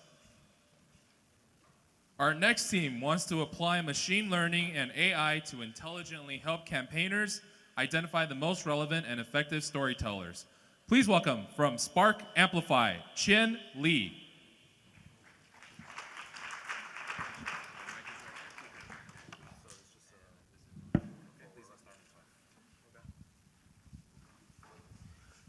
And time starts now. Good evening. My name is Shen, and I'm the founder as well as the chief data scientist for Spark Amplify. So what's our mission? Right now, social media is so much part of our lives, and influencer marketing is becoming a tactical and very important strategy for digital marketing. And our mission is, through Spark Amplify, we like to help campaigners identify their most important storytellers and to help spread that word, without having to cost them an arm and a leg to hire a PR agency. And so the problem right now is some of the solutions right now, with influencer marketing, the tools, they're more of, in some ways, pre-Google days where, the data is somewhat constrained and it's defined and you set filters to solve. So they're more relying more on information rather than intelligence. And also with digital marketing, it's always about testing. And so that process in itself is very time consuming, but sometimes campaigners don't have that kind of time. So what's our value proposition? We take it from a campaign-based perspective, and basically what we're doing is media and journalists, bloggers, they're people too. So we try to identify their patterns, their preferences, and so forth, and we apply to what we call Spark Index, looking at their reach, their influence, their contribution, and so forth. And then as for the testing process, what we do is we apply machine learning. And basically what we look at is, from a campaign perspective, is life cycle, and more importantly, using reinforcement learning to give the campaigners more of what works and less of what didn't work or doesn't work. And so why is now the right time? There seems to be a growing disillusionment with online advertisement, obviously, because the cost of online advertisement has gone up over the past 3 years. Cost of, the conversion rates has gone down. And also, people are sick and tired of ads being pushed in front of them. So influencer marketing right now seems to be potentially a direct or indirect alternative, to online advertisement. And so if we go along that train of thought, then we can look at it in the sense of, okay, here's some of the spending that's currently being allocated to some of these social media or digital market, and also, that's the way we approach it. In the market size, currently, when we look at it, if we allocate that budget, it's 2 to 18 billion. And so here's the team makeup of our team, and we're talented, a bunch of talented people from Asia, from Taiwan, as well as US. And these are some of the monitor campaigns that we're looking at and the tracking data sets. And like we said, Spark Amplify is designed by campaigners, for campaigners, and done using this methodology, and successfully funded,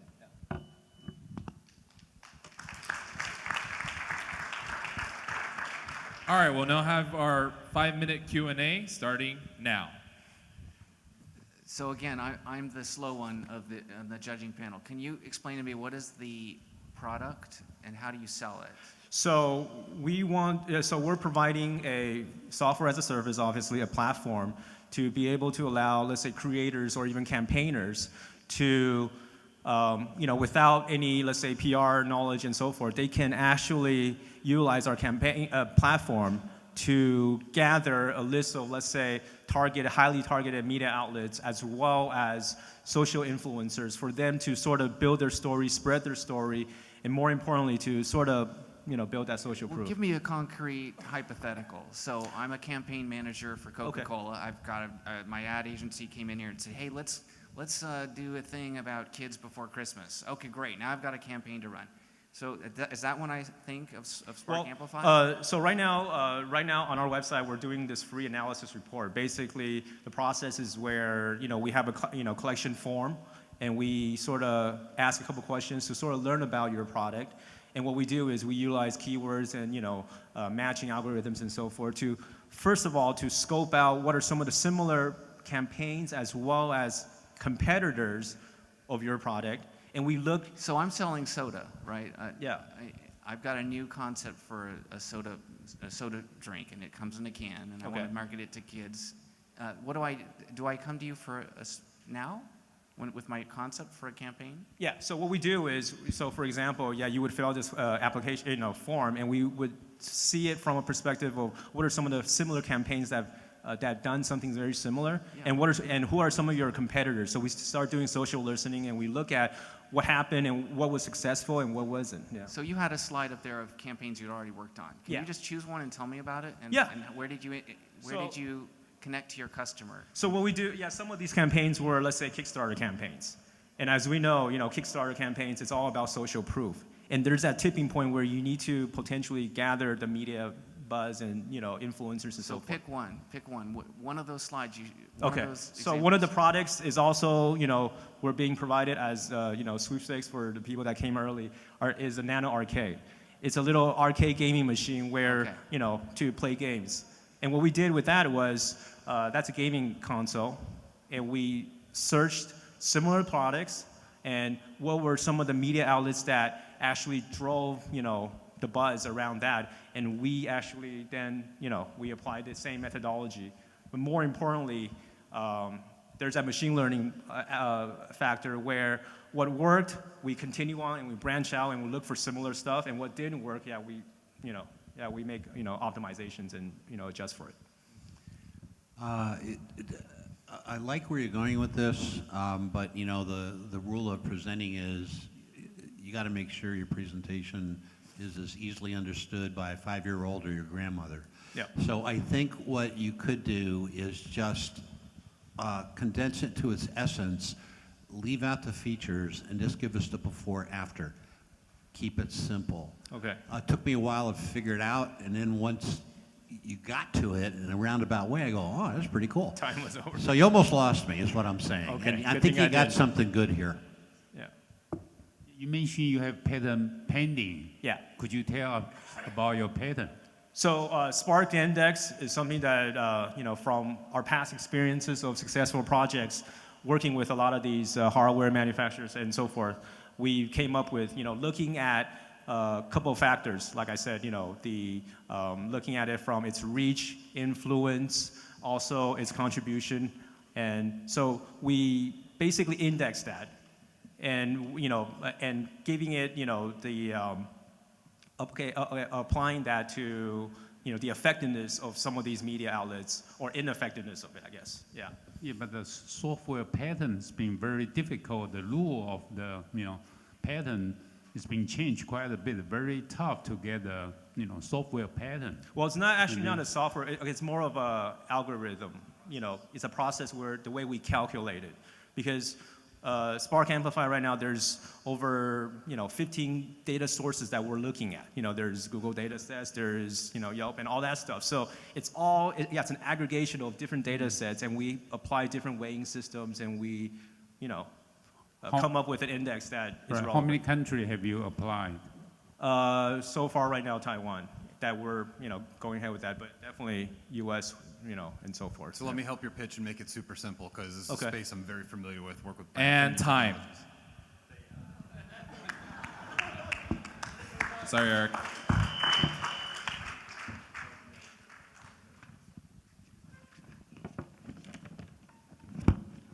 All right, thank you. Our final team wants to introduce an integrated property management solution that will redefine how property managers share and access information, and is designed to address every aspect of property management. From Cave Quest LLC, please welcome Christopher Yang and Irene Yang.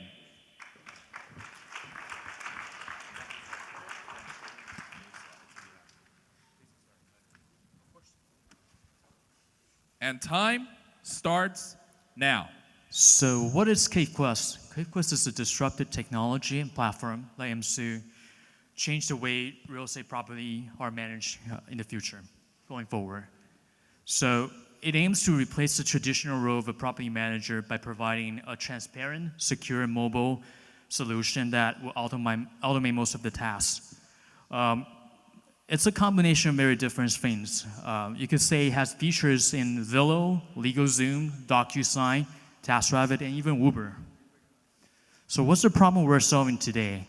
So if I were a landlord, I want to go out and have someone manage my property. It would take an average of 6 to 8% of my rental income to do it. That's a lot of money. And then if I were to do it myself, on average, it would take anywhere between 10 to 15 hours just to do the maintenance job. And I've been there as a landlord myself. So how big is this market? We're looking at $165 billion for just the rental market, with 4 to 5% year-over-year growth. And looking at more closely at the addressable rental market, it's $58.7 billion. And we're talking about $19.6 billion in terms of profit. That's a lot of money here. So what's our solution here? CaveQuest aims to create an ecosystem, a platform that pulls the tenants, contractors, and landlord together without going through this middle person. What we try to deliver is a contract and listing system, a payment and accounting module, and a maintenance service allocation manager that with a GPS location-based tracking timing built in. So how do we make money? So we want to use a freemium model, and the first property can be managed for free, and every single property onward will be $5 per additional unit per month. And then we also want to offer a more comprehensive solution with accounting tools, portfolio management tool building for like foreign investors or business enterprises. And we could charge a small fees for tenants in terms of credit checking, and also a small percentage of fee for contractors for service fee per job. So where are we at today? So we're 90 to 95% complete in terms of MVP, and then we're seeking seed funding right now. We're asking for $500,000 so we could go on and launch our product and marketing. So looking at making some assumptions right here, since we're pre-revenue and pre-profit. So 15% attrition, 10% conversion, and 20% of accounts actually do the upgrade. So we're looking at about 8 million in EBITDA in year 3, and about 6 million in terms of profit after year 3. So these are the competition we have today, and then Yardi, Propertyware, and then Stern, and none of them has as complete of a solution as well.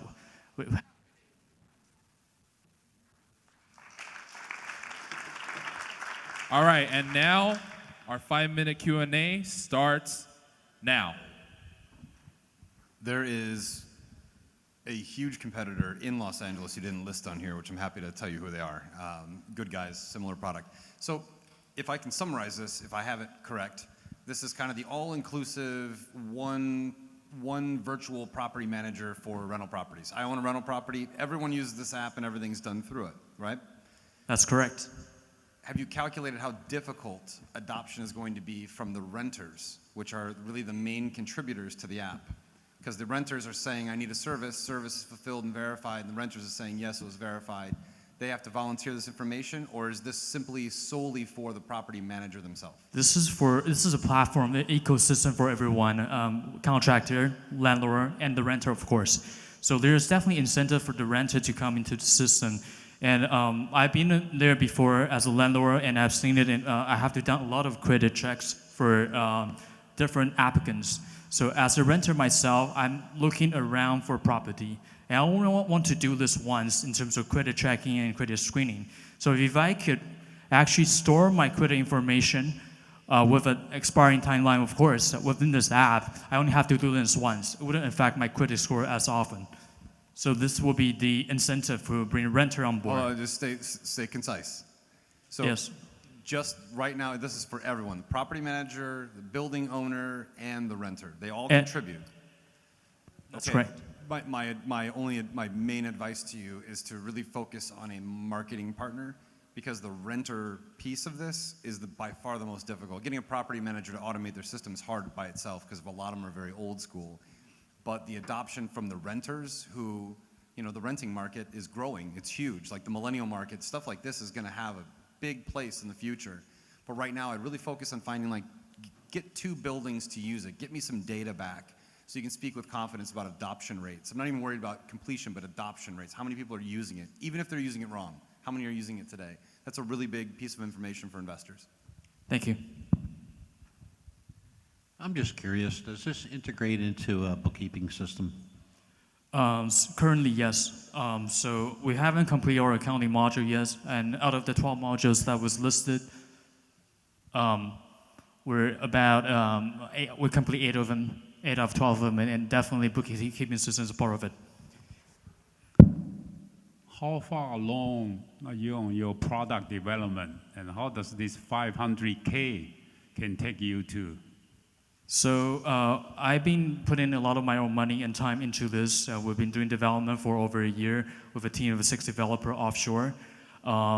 We've done, like I said, 90% to 95%. The software is in UAT right now, being tested, and we're looking to launch it in August of this year.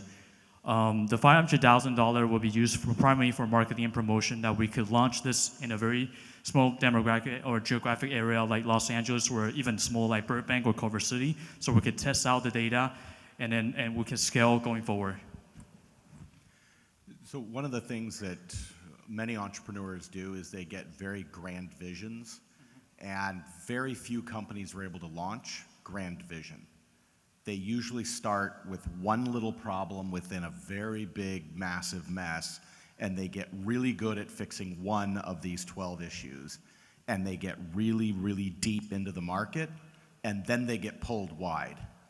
Because if you try to do everything for everybody, 3 different completely distinct customers, you're gonna need way more than 500,000 to try to pull that off. And my recommendation to you would be, find the one customer that is experiencing a horrible pain that isn't being addressed by tons of apps that are already out there for property management, right? And if it's on the renter side, if it's on the owner side, whatever it is, doing everything is going to be very, very difficult to do. And you can see some of the accounting systems that have come out competing with a QuickBooks have faced that issue, right? They're trying to do everything for small business accounting, and they're struggling because it's too much to do. So the good ones, the ones that have gotten traction, have gotten really good at one area of it, one niche market, and expanded. So I would really look at doing a niche, getting really good at it for a year or 2, and you'll find the market pulling you into all this other stuff.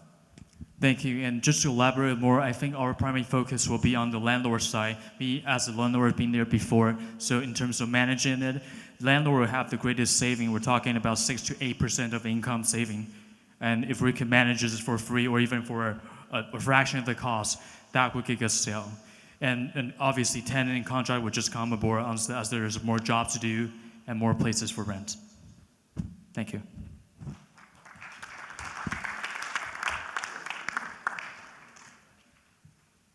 Wow, was that it? Okay. Thank you, CaveQuest LLC. All right, ladies and gentlemen, you made it. How about another round of applause, please, for all of our competing teams. When I call your name, please stand up. MedRev Pharma, GW Management, Prism Labs, Papa Code, Storytime Studios, Red String Match, Piao Travel, Test Plus, Spark Amplify, and Cave Quest LLC. At this time, we'd also like to recognize all of our esteemed judges. When I call your name, please step forward to receive your certificate of recognition to be presented by Taiwanese American Chamber of Commerce Junior Chamber President, Mr. Ken Shen, Mr. Eric Rice, Mr. Owen Wu, Mr. Michael Miller, Mr. John Sweet,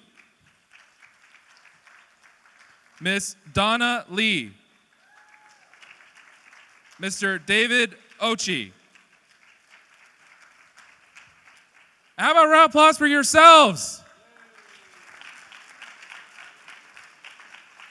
Ladies and gentlemen, this concludes the session, the panel discussions and speaker sessions for the 2016 Taiwan U.S. Investment Conference. Right now, it's time to relax, loosen your ties, and let's have some fun at the reception, all right? Judges, if you would please follow Saohua, and they will take you. Oh, excuse me? Oh, okay. Actually, please join me in welcoming the president of the Taiwanese American Chamber of Commerce and the chairman of the inaugural 2016 Taiwan U.S. Investment Conference, Mr. Gerald Wang.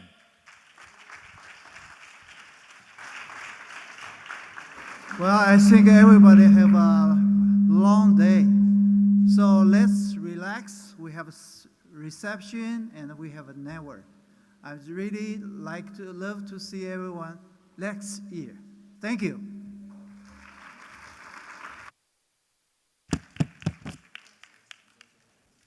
Alrighty, and the winner of the competition will be announced at the reception at 8 o'clock. And we will also be doing our drawing. If you guys remember, those of you who arrived before 8:15 a.m., you got a raffle ticket. We're going to be drawing those awesome prizes, including an iPad mini and an Apple TV at